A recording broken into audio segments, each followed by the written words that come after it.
श्री शिवाय नमस्तुभ्यम। Hello friends, welcome to my YouTube channel Shiv astro Vastu. Friends, आज की जो हमारी वास्तु की टिप्स है, एक वास्तु की टिप्स और एक केस स्टडी है। आप जब भी वास्तु के लिए कोई भी प्रॉपर्टी परचेस कर रहे हैं, चाहे वो रेसिडेंस हो या कॉमर्शियल, तो वास्तु के अंदर साउथ वेस्ट डायरेक्शन को बहुत ही अच्छी तरह वास्तु के हिसाब से होनी चाहिए। उसके जो भी फंडामेंटल है उसको आपको अच्छी तरह वहाँ पे देखने हैं, तभी वो प्रॉपर्टी के को डील करनी है। साथ ही साथ अगर नॉर्थ ईस्ट में भी आपको कोई वास्तु दोष अनबैलेंस लग रहा है तो उसको भी आपको अच्छी तरह उसके फंडामेंटल देख के ही वास्तु की डील करनी है। तो आज हम बात करेंगे नॉर्थ ईस्ट के बारे में। नॉर्थ ईस्ट यानी ईशान कोण, उत्तर पूर्व दिशा का कोना ईशान कोना कहा जाता है। वास्तु के अंदर ईशान कोण के अंदर वास्तु पुरुष महादेवता जो ब्रह्मा द्वारा स्थापित है, भगवान शंकर के जो अंश है, उनका जो मस्तक है वो नॉर्थ ईस्ट डायरेक्शन में है।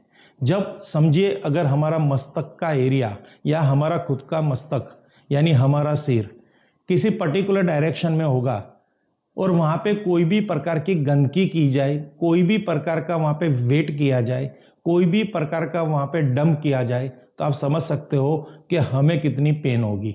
अगर एक इंसान अपने शरीर के मुख्य अंग अपने सिर पे कोई भी प्रकार की टेंशन सहन नहीं कर सकता और उसका फलस्वरूप उसको बीमारी आती है, डिप्रेशन आती है, कोई भी मेंटली प्रॉब्लम्स आती है, तो वास्तु पुरुष भी वास्तु की अंदर अपने सिर पे सीढ़ियाँ का भार क्यों सहन करेगा। अगर आपकी कॉमर्शियल प्रॉपर्टी है, रेसिडेंशियल प्रॉपर्टी है, पर्टिकुलर ईशान कोण में आपने एक मंजिली सीढ़ी, दो मंजिली सीढ़ी या तीन मंजिली सीढ़ी या चार मंजिली सीढ़ी का निर्माण किया है, यानी एक मंजिली सीढ़ी आपका टेनामेंट है, तो वहाँ पे अगर सीढ़ियाँ नॉर्थ ईस्ट जोन में है, आपका डुप्लेक्स है, उसकी भी सीढ़ियाँ यानी ग्राउंड फ्लोर और फर्स्ट फ्लोर की सीढ़ियाँ भी नॉर्थ ईस्ट में ही आ रही है। आपका ट्रिप्लेक्स है तो ground floor, first floor and second floor की सीढ़ियाँ भी ईशान कोण में ही कंस्ट्रक्शन निर्माण हो चुकी है। तो समझिए कि पूरा फोर्स है उस डायरेक्शन का, जो दिशा एकदम खुली होनी चाहिए, स्वच्छ होनी चाहिए, एकदम नीची होनी चाहिए, वहां पे आपने पर्वत समान सीढ़ियों का निर्माण किया है, वो भी वास्तु पुरुष के मस्तक पे। तो इसके फलस्वरूप हमारे जीवन में आर्थिक संकट, शारीरिक तकलीफ और मानसिक चिंता के सिवा कुछ भी आपको मिलेगा नहीं।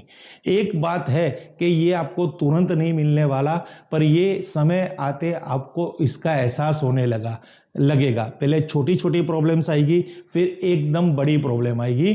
जब बड़ी प्रॉब्लम आएगी तो उसका आप कोई इलाज नहीं कर पाओगे, इतना फलस्वरूप बड़ी प्रॉब्लम होगी।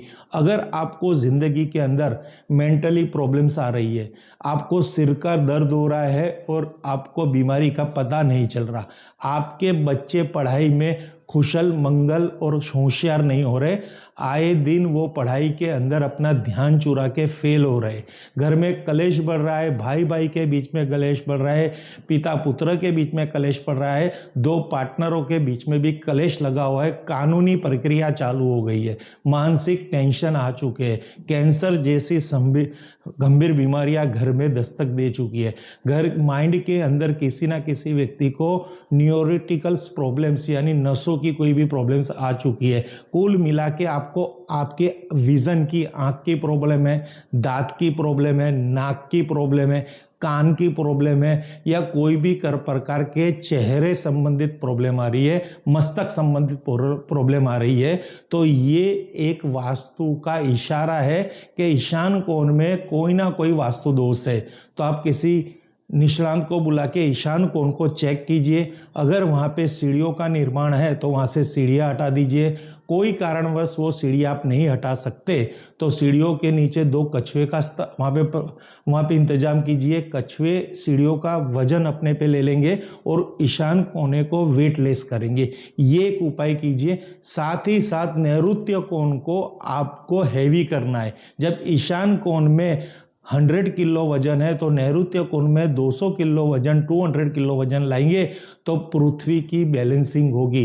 तो इस फलस्वरूप इस प्रॉब्लम्स का सॉल्यूशन ईशान कोण की सीढ़ियाँ हटा दो, नहीं हटा पाते कछुए महाराज की वहाँ पे रेमेडी कीजिए, वो भी नहीं कर पाते तो एक बार 2 भ्रास के 2 हाथी, ऐसे छोटे छोटे 2 भ्रास के हाथी जो भले छोटे पर काम बहुत बड़े करेंगे, इसको आपकी साउथ वेस्ट डायरेक्ट यानी पृथ्वी तत्व की डायरेक्शन में इसको स्थापित कीजिए पीले वस्त्र पे।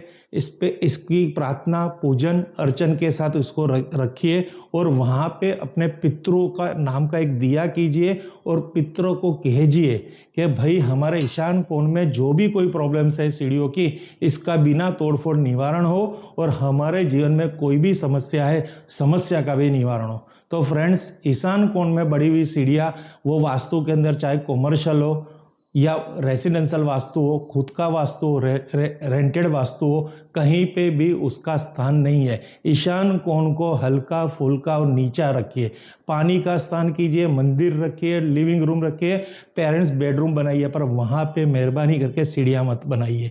अगर बन चुकी है रेंटेड मकान है तो ये उपाय कीजिए। ये उपाय खाली बताने के लिए इसको मत करना, पहले सीढ़ियाँ हटाने का कोई ना कोई इलाज करना। अगर नहीं हटती तो टाइम बिंग 1, 2, 4, 6 महीने 1 साल के लिए उपाय कीजिए, फिर जैसे ही पैसे की सुविधा होती है वहाँ से सीढ़ियाँ हटा दीजिए।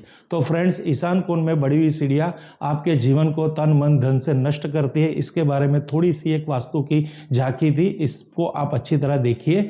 अगर आपको कोई भी कन्फ्यूज़न है तो अपना मैप चित्र भेज के आपका कन्फ्यूज़न दूर कीजिए। Thank you friends. Her her Mahadev, her her Mahadev, her her Mahadev.